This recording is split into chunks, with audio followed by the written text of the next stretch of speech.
Here is the end of the 3.1 notes.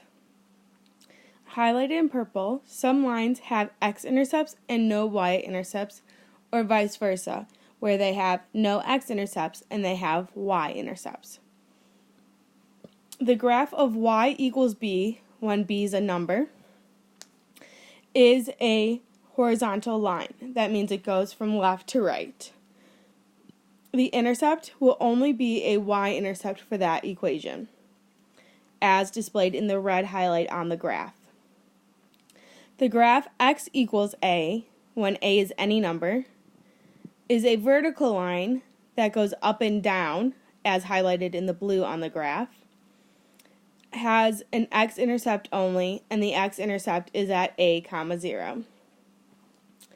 So in example 5 here, they want us to continue to graph these equations, this time by making a table.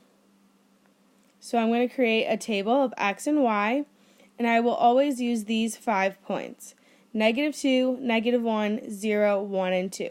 That is a good starting point.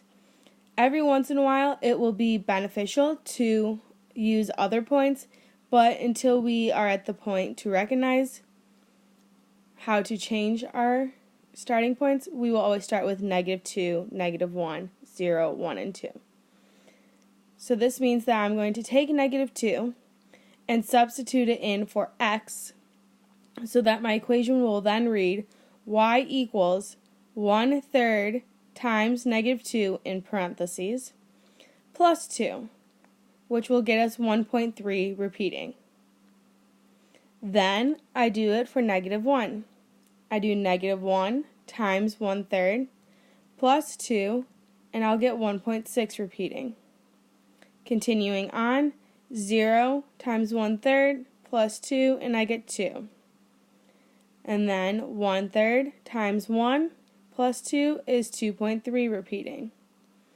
And finally, 2 times 1/3 plus 2 equals 2.6 repeating.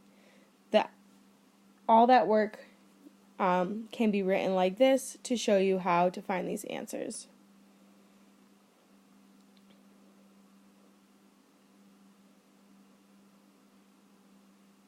Next, we're going to graph these.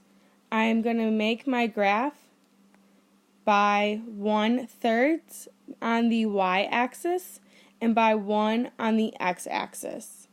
Therefore, when I go to graph these points, you can see that it is easier to graph and I have a straight line.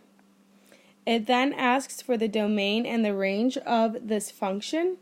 Domain means what x values make the equation work.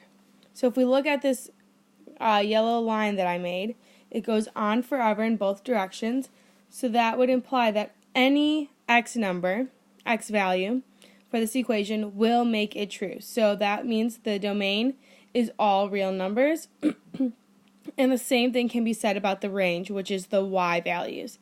The y values would go on forever, since the x values are going on forever in this case. So we would have all real numbers for both examples. Please try these 3 examples on your own. I suggest starting with getting 5a into y equals, and that will make it easier to solve your table. Please pause the video now and then check your answers when you are done.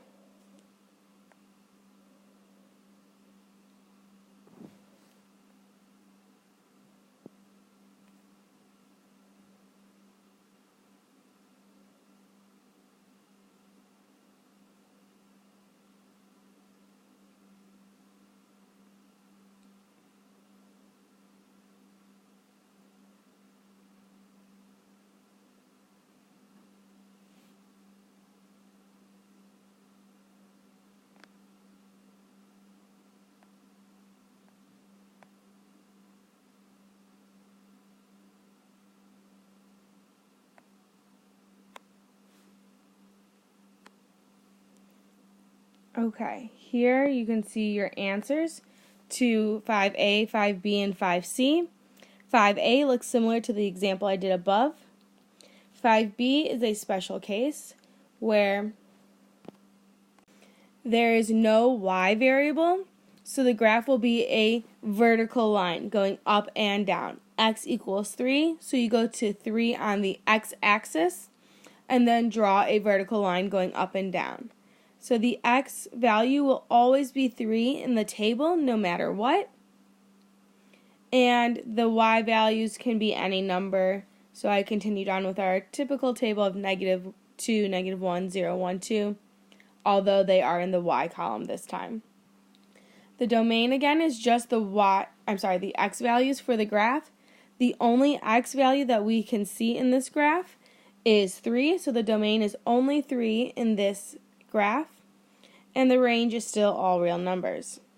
Whereas 5C, we have a horizontal line. There is no x variable, so the graph will always be looking horizontal, meaning it's going from left to right. So you go down to y is -2 and then draw a horizontal line. Then our table will look like this, that at any x value, there will always be a y value of -2. So the domain is all real numbers, and the range will be -2 since that's the only y value we have.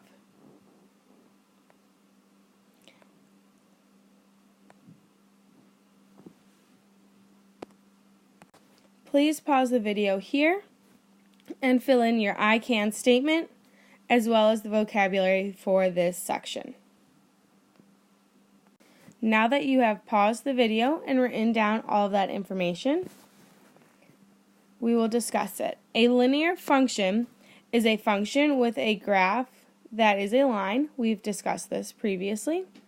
A parent function is the simplest linear function, meaning that the very basic, that f of x, which is our function, f of x is the same thing as y, will equal just x. There's no number in front of x, there's no number behind x, just x. A family of graphs is a group of graphs with one or more similar characteristics, and the root is any value that makes the equation true. Root, zeros, and x-intercepts all mean the same thing. So a root and a 0 as well as the x-intercept.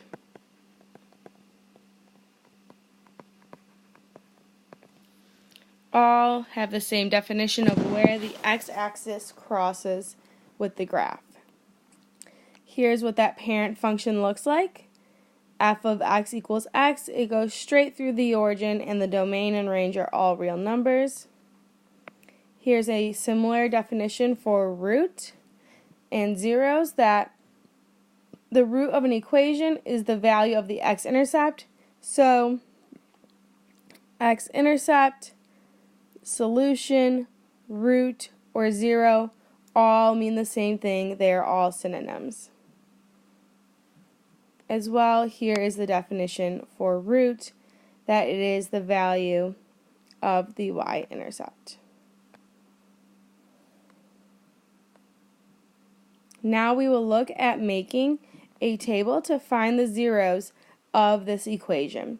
So first we're going to graph them and make a table using our -2, -1, 0, 1, 2 starting points and plugging them into our equation to get -3, 0, 3, 6, and 9.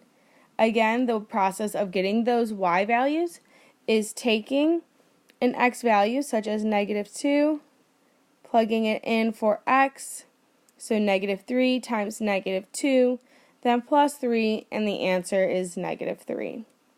Now I graph them, so I'm going by 2's on the y-axis and 1 on the x-axis, and this is what my graph will look like.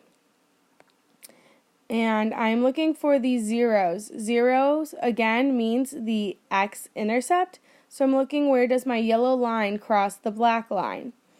And I see that it crosses at -1, 0, and I can also prove that in my chart by seeing that a number, comma, 0 is the x-intercept. So 0 means x-intercept, and then we could say the 0 is -1, comma, 0. Now over here, this is one of our special cases that when there is no x value, then we can say that it is a horizontal line and there is no zeros for a horizontal line.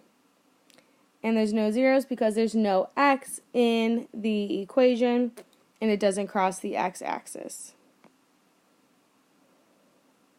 Please now try the next few on your own on this page here and then press play again to check your answers. Now if you finished example 1 and you look here, you see that you can't see exactly where this equation crosses the x-axis. So there will be a second method for these types of problems to find the 0, which is where it crosses the x-axis. And in order to do that, we know that we can substitute 0 in for f of x and solve it to find the x-intercept or the 0.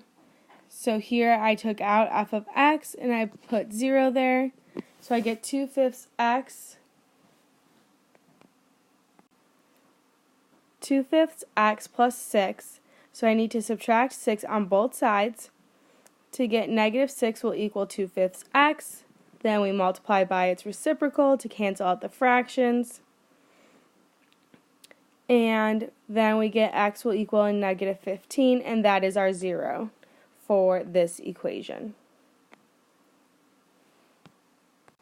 For this equation, if you graph our points, you will see that the x-axis crosses with the function at about 2.4, 2.5 would be a great estimate. You could also always check it using the algebra that we did here for this equation.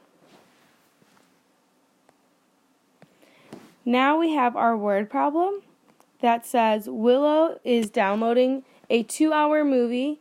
The function y equals 1.5 minus 0.0625x represents the number of gigabytes left to download after x minutes. How long will it take her to download the entire movie? Identify the domain and range. This is very similar to what we did on the last page. We want to know when there is 0 gigabytes left, and in this problem, gigabytes is being represented by y or by the equation. So if that is our y value and we want 0 of them left, then we're going to make them 0 and find out how many minutes it takes to get to 0 if x is our minutes. So I set that equal to 0, and then I am going to solve it. So I subtract 1.5 from both sides, and then we're going to divide by negative 0.0625 on both sides, and x will equal 24 minutes. I'm not going to have us do the domain and range for this problem right now. We will talk about that when I return. But for this problem, we're solving for the 0 again and finding that it is 24 minutes until the whole movie is downloaded. Please try the scuba example on your own. Pause the video now and try it on your own.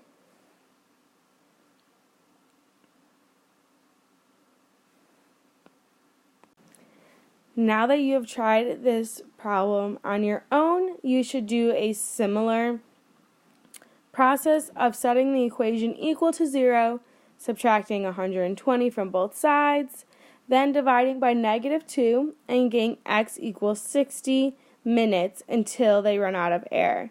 Please notice this question did ask you to describe what it means in the context of the situation. Again, you do not need to do the domain and range. You just need to make sure you describe the situation.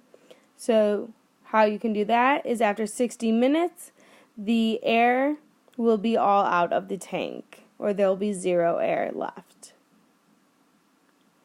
This completes the lesson, and now you may put this video away if your notes are complete. If you need to rewind, please do so or rewatch it.